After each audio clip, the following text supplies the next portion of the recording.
Hey everybody, welcome back to No Man for This Life. I'm Sean Cleveland, and today we're talking about something real.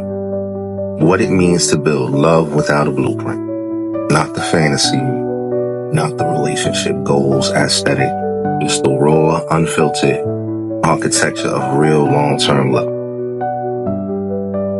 So, in this first part, we're going to talk about the illusion of the blueprint. See, we were sold a blueprint. You know the one. Meet someone, fall in love, buy a house, have some kids, maybe a puppy, and grow old together. But nobody told us what to do when conflict starts to sound like war. Burnout replaces affection. Intimacy becomes routine or vanishes. There's no manuals for that moment when love no longer feels easy, but it's still worth fighting for. You know, I've said it before. Like, men and women are in a society where we're expected to form these long-lasting relationships and marriages and connections with each other.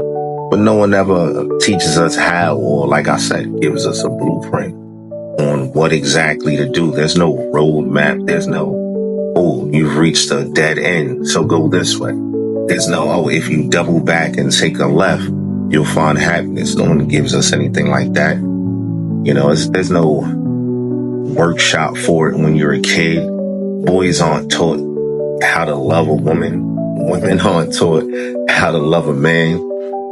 We're given this imagery by society, these fantasies, these fairy tales, these unrealistic expectations of ourselves and of other people, and told to go out and build something real. I always found that interesting. I also often wonder, where is the emotional literacy in love? Let's be real. Most of us were not taught emotional literacy. We learned to shut down, lash out, or run away. Not how to pause, not how to ask what's really behind this tension. Emotional literacy is the new relationship currency. If you can't name your feelings, you'll act them out. If you can't hear your partner's pain without taking it personally, you'll start building distance instead of bridges. And this is especially true when the love is long-term, years in, real responsibilities, history, maybe even kids. You need tools, language, space to discover each other. Sadly, I really believe there's an emotional literacy issue when it comes to relationships between people trying to be partners and trying to form long-lasting relationships. It's not that we're not in tune with our emotions. Sometimes it is.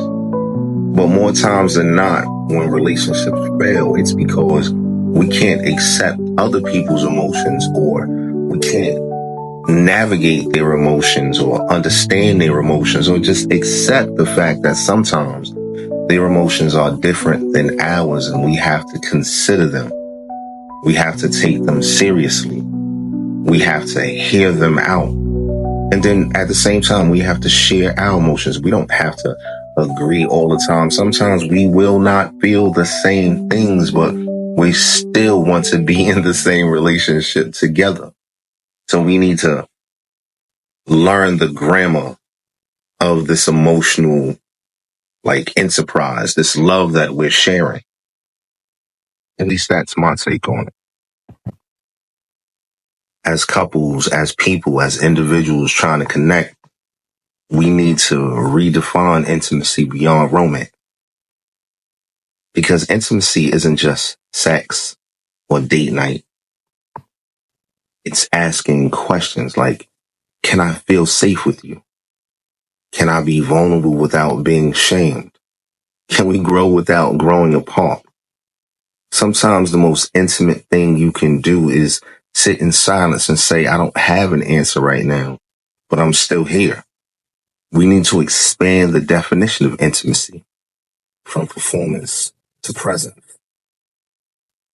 And that's For me, I think that's one of the deepest and most difficult things for people to do, to actually be present in a relationship. People say it like it's a cliche or a catchphrase, but when you say, can you be present in a relationship? What does it mean to you? To me, it means being supportive, being protective, being understanding. Even when you can't fix the problems of the person that you love, you need them to know that when they fall down, when they struggle, when they have difficult times, you are there. You will be there. And if you can't pick them up at that moment, it's like I said in the previous episode, you're the person who will get down on the ground with them so they won't be there alone. And when they are ready to get up again, or when you are strong enough to help them up, you will. At least that's what I think. I think key components of it is we need to learn to build legacies within relationships, and also need to learn how to handle and not listen to all the outside forces, outside influences, the people and the things that are not part of the relationship that intrude. See, some couples are just surviving. Others are building something, a legacy. That doesn't always mean wealth or status. It means meaning. Maybe it's a shared mission, a project, a way you show up for your community, a way you raise your children.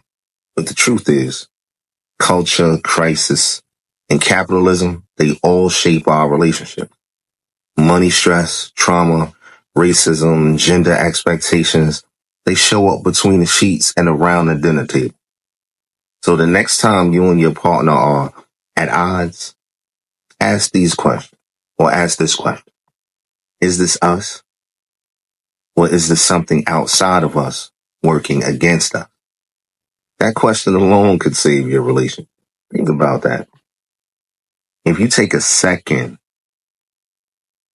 and step back, or just close your mouth, let your top lip connect with your bottom lip, and shut up, stop talking, and just think about it. Ask yourself that question, and then ask each other that question. It could change or save everything. And then you get to the what now? Like, what are the practical steps that I'm trying to get to? So how do we begin rebuilding love with no blueprint? Which is the point of this whole discussion I'm having. Well, here's what I'm learning, or what I've learned, and what I can offer to you. First, you should check in before checking out. That's what I think. Say, what do you need from me right now before the argument escalates? Take the time to inject some compassion. I know it's tougher than it sounds, and it sounds really difficult. But I've been married 25 years, and I have found that if I just take a second and ask my partner, my wife, what do you need from me right now? Before I let it get all out of hand and out of control. Secondly, I think as a collective, the two of you need to build a shared language. You know, use real words for your triggers, your dreams, your insecurity. Let your person that you're connected to know the real things you're looking for, the real things that bother you, the real things that you need help with. Be open, be honest. Thirdly, I think you need to stay curious and not critical. Meaning, your partner's struggle isn't always about you. Sometimes they're just feeling off. So ask them, why are they really feeling off today? Sometimes that anger is misdirected. Had nothing to do with you. It's just going in your direction. Four, hmm, I think you need to create together, whether it's a routine, a playlist, a journal, co-create something meaningful or find those things that you enjoy doing together. I always tell people the key reason that I have stayed in my situation so long is because I am connected to someone that I genuinely enjoy spending time with. Because as we've been together, we've grown, we've connected, we've evolved, and we've found shared interests that we enjoy doing together that bring us pleasure outside of sex.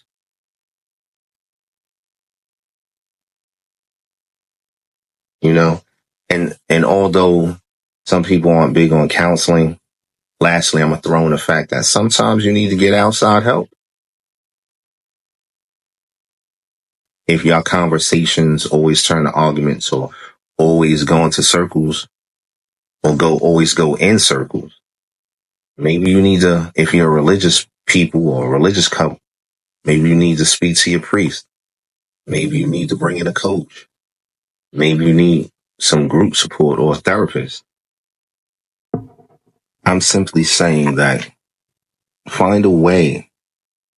See, for me, my relationship is a testimony or a testament to my level of commitment and how deeply I take the responsibility of like taking care of someone else's emotion and taking care of someone else's heart and allowing them to do the same for me.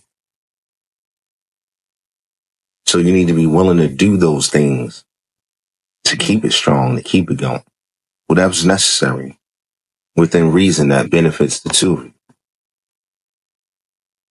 The bottom line is, in my opinion, real love has cracks, and that's where the light comes in. And that's okay.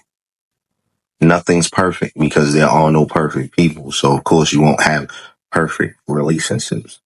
Like I say so often, we're human beings. We're all flawed by design.